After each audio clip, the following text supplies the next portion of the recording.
دنیا کے اندر جو کچھ سب حلال ہوا ہے کیونکہ ہمارے نفع کے لکم، جو کچھ ہے سارا کا جمیعاً کا لفظ ہے، سارا کا سارا تمہارے نفع کے لیے۔ تو اس کا مطلب جو کچھ دنیا میں زمین پہ جو کچھ پیدا ہو رہا ہے، جو کچھ مل رہا ہے، سب حلال۔ اس سے تو یہ ثابت ہوا۔ اس کا جواب یہ ہے کہ اصل میں نفع کے لیے ہونا، نفع کے لیے ہونے سے یہ ثابت نہیں ہوتا کہ وہ تمہارے لیے حلال بھی ہو، کیونکہ ہو سکتا ہے ایک چیز آپ کے لیے نافع، اس میں منافع ہیں، اس چیز میں نفع ہیں، لیکن وہ حلال نہ ہو۔ ایون شراب کے بارے میں قرآن نے کہا کہ شراب کے اندر بھی نفع ہیں، فیہما منافع، شراب اور جوع میں منافع نفع ہیں، لیکن فرمایا کہ اسمہما اکبر من نفعہما، کہ ان کا جو گناہ ہے وہ ان کے نفع سے زیادہ ہے۔ تو کسی نفع تو ہر چیز میں موجود ہوتا ہے، سانپ بچھو میں بھی کسی نہ کسی طرح کا نفع موجود ہوتا ہے۔ کیا مطلب سانپ بچھو حلال ہو جائیں گے؟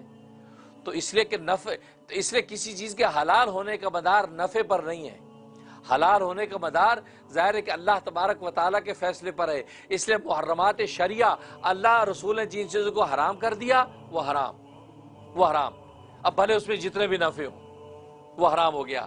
اور اسی طریقے سے عقل کے تقاضے میں بہت سی چیزیں ایسے اس میں نفع تو ہے لیکن نقصان زیادہ ہے، اور دنیا انسان کا بھی یہ ٹرینڈ ہے کہ جس میں نقصان زیادہ ہوتا ہے اس سے بچتا ہے، بھلے اس میں نفع ہو، نقصان چونکہ زیادہ ہے لہذا اس سے بچتا ہے۔ بلکہ انسان دنیا میں تو رسک نہیں لیتے۔ ایک پانی ہے، پانی کا گلاس آپ کے سامنے ہے، بالکل صاف شفاف نظر آتا ہے، ایک شخص کہتا ہے یار پانی پی لو، ٹھنڈا پانی آپ کے لیے، دوسرا کہتا ہے نہیں پینا اس میں زہر ہے۔ اب آپ بتائیے آپ پئیں گے نہیں پئیں گے؟ بتاؤ کیوں نہیں پئیں گے؟ کیونکہ زہر ہونے پر کوئی دلیل نہیں ہے، کیونکہ زہر ہونا یہ خارجی چیز ہے کہ بعد میں کسی نے ڈالا ہو، لیکن پانی اپنے اصل کے اعتبار سے تو حلال اور پاک نظر آ رہا ہے، تو آپ کو اصل پر فیصلہ کر کے پی لینا چاہیے۔ لیکن آپ کیوں نہیں پی رہے؟ کیونکہ آپ رسک سے بچ رہے ہیں۔ آپ کہ نہیں یار کیا پتہ زہر ہو، بھائی جو زہر ہویا تو پھر پوچھاں گے کینوں میں؟ پھر تو پوچھنے کا بھی چائس نہیں نا۔ یہ وہ اتفاقی ولایت ہوئی نا، ایک کشتی جا رہی تھی، طغیانی آ گئی، طوفان آ گیا، اب لوگ یا اللہ کو یاد کرنے لگ گئے، آیت الکرسیاں پڑھنے لگ گئے کہ اللہ بھی اب آج مارے گئے، بھونچال آ گئی۔ اور ایسے موقع پھر آپ کو پتہ صورتیں بھی بھول جاتی ہیں، آیت الکرسی اللہ لا الہ سے آگے چلتی ہی نہیں ہے، بری حالت، لوگوں پسینے چھٹے۔ ایک بندہ کھڑا کہا گھبراؤ نہیں، کچھ نہیں ہوتا، نہیں ڈوبے گی۔ اور کہ یار تو کیا دلیل چھوڑو یار، نہیں ڈوبے گی، گھبراؤ نہیں، بے فکر ہو جاؤ۔ وہ اللہ کی شان ہے کہ وہ نہیں ڈوبی اور کنارے پہ لگ گئی، اور لوگوں نے تو گوٹے پکڑ لیے، ماشاءاللہ پیر صاحب تسی تو اللہ دے ولی نکلے، جو تسی آکھیا ماشاءاللہ زندہ سلامت بچ گئے، بڑے خوش، اس کو ولی مان لیا۔ وہ کہتے یار ولی شلی کوئی نہیں، میں بھی تواڈے ورگے ہی ہاں۔ وہ کہتے نہیں جی نہیں، آپ نے جو کہا وہ تو صحیح ہو گیا بھائی، تو آپ نے کیا سوچ کے کہا؟ وہ کہتا میں نے یہ سوچ کے کہا کہ جو بچ گئے تو ولایت پکی، سارے کہیں گے جی ولی، جب مر گئے تو میں نے پوچھے گا کون؟ جو ڈوب گئے تو پوچھے گا کون بھائی تو نے غلط کہا کہ صحیح کہا؟ سارے مر گئے تو کہتے کہ بچ گئے تو ولایت پکی، جو مر گئے تو پوچھے گا کون؟ تو میں یہ سوچ کے میں نے کہہ دیا کچھ نہیں ہوتا۔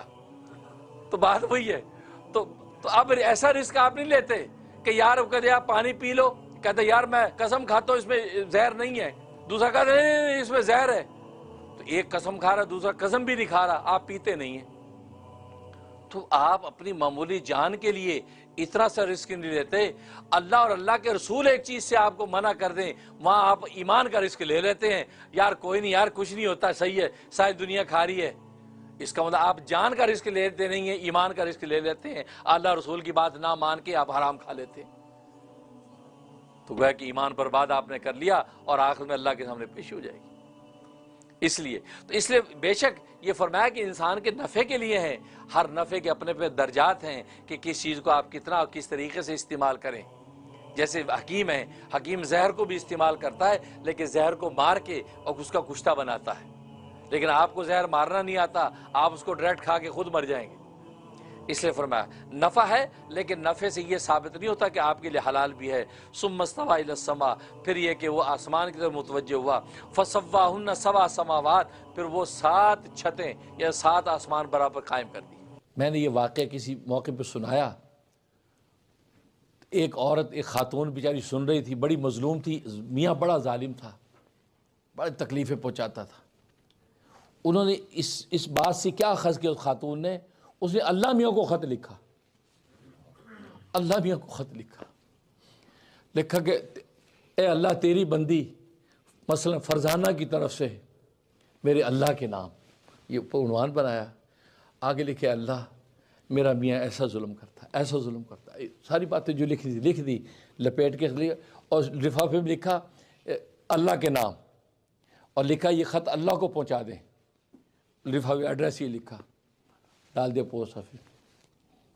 اب ظاہر پوسٹ آفس والے دیکھ کے تو ہنسے بھی ہوں گے، کہا کہ یہ کس خاتون نے لکھ دیا اللہ کے نام. اللہ اکبر. اس سے خود مجھے سنایا خاتون نے. اس نے کہا 3 دن گزرے ہیں، تیسرے دن میرا میاں جب دفتر سے آیا تو وہ شخص ہی نہیں تھا جو 2 دن پہلے کا ظالم تھا. اس کی محبت، اس کی عنایت، اس کی لطف، تحفے بھر کے لایا، اور آ کے زاروں قطار رو رہا ہے. میرے قدموں میں سر رکھ دیا، کہا کہ مجھ سے اب جو غلطی ہے مجھے معاف کر دے، آئندہ میں نہیں کروں گا. تو کہتے میں نے کہا کہ بھئی کیوں ایسا کر رہا ہے؟ کیونکہ میں نے خط والی بات تو چھپائی، لیکن میں پوچھوں کہ کوئی اس سے کوئی واقعہ ہو گیا جو اس نے یہ کہہ رہا ہے؟ کہتا نہیں، پتہ نہیں آج دفتر میں بیٹھا تھا، بس دل کے اندر پتہ نہیں کیا ایسی رقت آئی ہے، میں وہیں روتا رہا کہ میں اتنے ظلم کر رہا ہوں.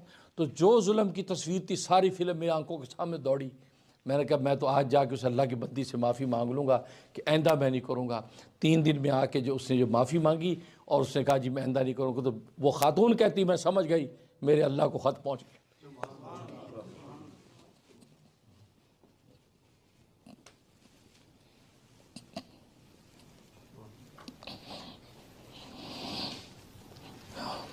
ہم سوچتے ہیں اللہ سنتا نہیں ہے، اللہ کو ہماری ہر چیز پہنچتی ہے.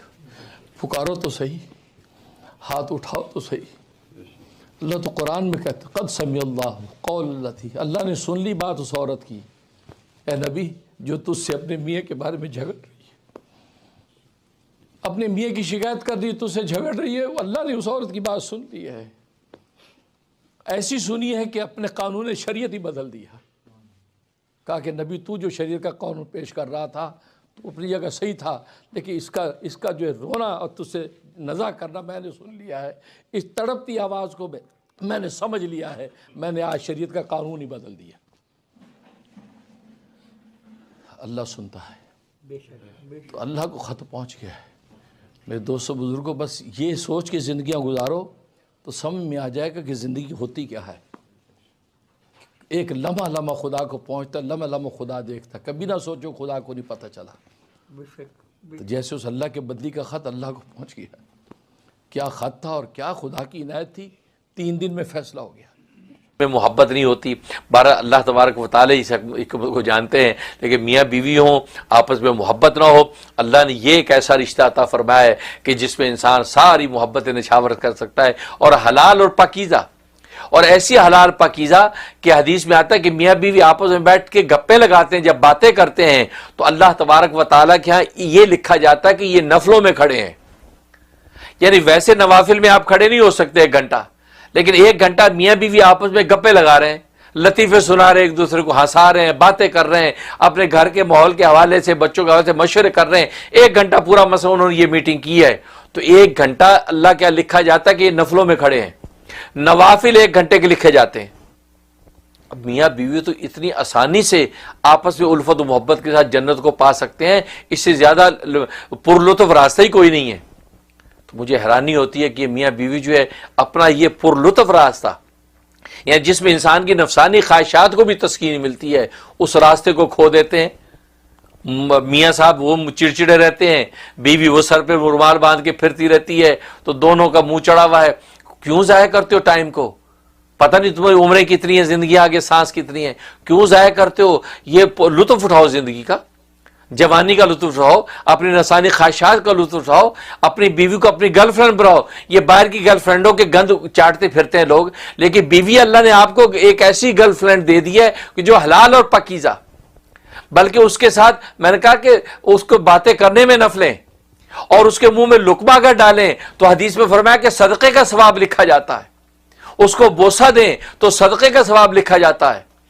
تو اور یہ اس کو آپ ضائع کرتے ہیں اور باہر کے گند کے اندر جو مبتلا ہوتے ہیں، تو اسی کو اپنی بیوی کو گرل فرینڈ بناؤ، اپنی میاں کو بوائے فرینڈ بناؤ. وہ جو ہے نالائق بیویاں باہر بوائے فرینڈ ڈھونڈتی پھرتی رہتی ہیں. نہیں، تم لوگوں نے اللہ تبارک و تعالیٰ کی اس حکمت کو سمجھا ہی نہیں ہے، خواہ خواہ اپنے وقت کو ضائع کر رہے ہو. باہر بھی جا کے ایک لڑکی ڈھونڈتے ہو، باہر بھی جا کے ایک عورت ہی کے پیچھے لگتے ہو. گھر میں بھی اللہ نے عورت ہی دی ہے، لڑکی دی ہے. باہر جا کے کون سا تم بندر جو لمبڑی ڈھونڈتے ہو، وہاں بھی ایک عورت ہی ڈھونڈی تم نے. جس کو تم نے گرل فرینڈ بنایا وہ بھی ایک عورت ہی نکلی. خدا نہ خاص سے کوئی بوائے فرینڈ بنایا تو ایک آدمی نکلا. تو اللہ نے حلال مرد آدمی تمہیں دے دیے ہیں. اور نکاح کے خطبے کے اندر ہی تسالون بی والارحام کہا کہ اللہ کہتے ہیں میرے نام کے ذریعے سے تم لوگوں نے یہ ایک دوسرے سے رشتے مانگے اور حلال کیا رشتہ میرے نام پر، اور میرے نام پہ حلال کر کے اور تم حرام کاریاں کرتے پھرتے ہو، بیویوں سے محبت پیار نہیں کرتے ہو. تو اللہ کیا جواب دو گے؟ اس لیے ٹائم ویسٹ نہ کرو. جو میاں بیوی ہیں بھائی ٹائم ویسٹ نہ کرو. کچھ پتہ نہیں کتنی زندگی ہے. اور یہ کورونا وائرس نے تو ویسے مایوس کر دیا ہے. کورونا وائرس کا پتہ ہی نہیں لگتا کہ پتہ نہیں کون کب تک ہے. اس لیے بھائی یہ ٹائم ویسٹ نہ کرو. بیوی کو محبتیں دو گے تو اللہ تبارک و تعالیٰ خوش ہوتے ہیں. اس لیے لکھا کہ جب میاں بیوی محبت پیار کرتے ہیں تو اللہ تبارک و تعالیٰ خوش ہوتے ہیں. اور جب آپس میں غصے ہوتے لڑتے ہیں تو اللہ تبارک و تعالیٰ سب سے زیادہ غضبناک ہوتے ہیں. تو اس لیے بھائی آپ کے میاں کو بھی چاہیے کہ وہ بھی اپنی کل سیدھی کرے اور آپ سے محبت پیار سے رہے. اور آپ میں اگر کوئی کوتاہی کمی ہے آپ بھی اپنے آپ کو بنائیں سنواریں. آپ بھی جو ہے اچھی بن کے رہیں اور اچھی خدمت کریں تاکہ اس کو آپ کی رغبت ہو. تو دونوں کی کچھ ذمہ داری ان کو پورا کریں. انشاءاللہ اللہ کی رحمت سے دنیا میں جو ہے گھر جنت نظیر بن جائے گا. میں دل سے دعا کرتا ہوں کہ اللہ تبارک و تعالیٰ تمام جو ہے میاں بیوی جو دنیا بھر میں شوہر اور بیوی کے رشتے جن کے قائم ہیں یا اللہ سب جو ہے ان شادی شدہ جوڑوں میں الفت اور محبت پیدا کر دیں. اور یہ مسز صدیقی کہتے کہ میرے شوہر مجھ سے محبت نہیں کرتے. میں اپنی ماں کے گھر 4 مہینے سے ہوں اور مجھ سے رابطہ نہیں کرتے. اس پر میں تفصیلی ابھی اپنے بیان کر چکا ہوں کہ شوہر محبت نہ کرے وہ کس بات کا شوہر ہے، بیوی محبت نہ کرے کس بات کی بیوی ہے. تو بہرحال یہ رشتہ ہے ہی محبت کا رشتہ. اس میں محبت نہ ہو تو کیا رشتہ ہے؟ اور یہ جو حرکت آپ کے شوہر کر رہے ہیں، آپ اپنے ماں باپ کے گھر آئی ہوئی ہیں اور رابطہ نہیں کر رہے. اب پتہ نہیں ہے اب دونوں طرف کی تصویر کیا ہے کہ آپ خود ضد کر کے آ گئی ہیں ان کی اجازت کے بغیر تبھی نہیں آ رہے، یا یہ کہ آپ اجازت کے ساتھ آئی ہیں اور اب وہ جو ہے وہ آگے سے جو ہے وہ بد دماغی دکھا رہے ہیں. تو جو بھی معاملہ بہرحال آپ پڑھنے کا نوٹ کر لیں، انشاءاللہ فائدہ ہوگا. یا جامع یا ودود 1100 مرتبہ آپ نے عشاء کے بعد پڑھنا ہے. اول آخری 11 مرتبہ درود شریف. یا جامع یا ودود اول آخری 11 مرتبہ درود شریف پڑھ کے دعا کریں. اللہ تبارک تعالیٰ خیر سے ان کو لے آئیں گے. اور اس کے علاوہ جو سورہ یاسین اگر 22 مرتبہ اگر سورہ یاسین آپ پڑھ لیں روز 3 دن صرف کرنا ہے، 3 دن کے اندر انشاءاللہ بھاگا آئے گا وہ. تو ایک دن میں سورہ یاسین 22 دفعہ پڑھنی ہے. گویا کہ 3 دن آپ یہ کریں. اول تو پہلے دن ہی وہ ہلچل مٹ جائے گی، ورنہ 3 دن کے اندر جو ہے وہ شیر کا بچہ دروازے پہ کھڑا ہوگا آپ کو لینے کے لیے. اللہ تعالیٰ کامیاب. اور نمبر میرا واٹس ایپ آپ نوٹ کر لیں 3474589061. یہ میرا واٹس ایپ نمبر ہے. اور پاکستان سے جو کال کرتے ہیں ان کو 001 غالباً ملانا پڑتا ہے، ورنہ اور کسی بھی کنٹری سے کوئی کال کرے تو 001 ملانے کی ضرورت نہیں. لیکن پاکستان والے کہتے ہیں کہ ہمارا یہ ڈائریکٹ نمبر ملتا نہیں، لیکن 001 ملائیں تو مل جاتا ہے. تو ٹھیک ہے وہ لوگ 001 ملائیں، ورنہ جو ہے وہ سمپل نمبر 3474589061 ملائیں. انشاءاللہ بات ہو جائے گی. اور وہ نیو یارک کے ٹائم کے اعتبار سے 12 بجے سے لے کے 4 بجے تک کا ٹائم ہے. تو 12 o'clock جو ہے آپ جو ہے وہ کال کر سکتی ہیں. 12 سے لے کے 4 تک کے درمیان میں کسی بھی ٹائم کال کر سکتی ہیں.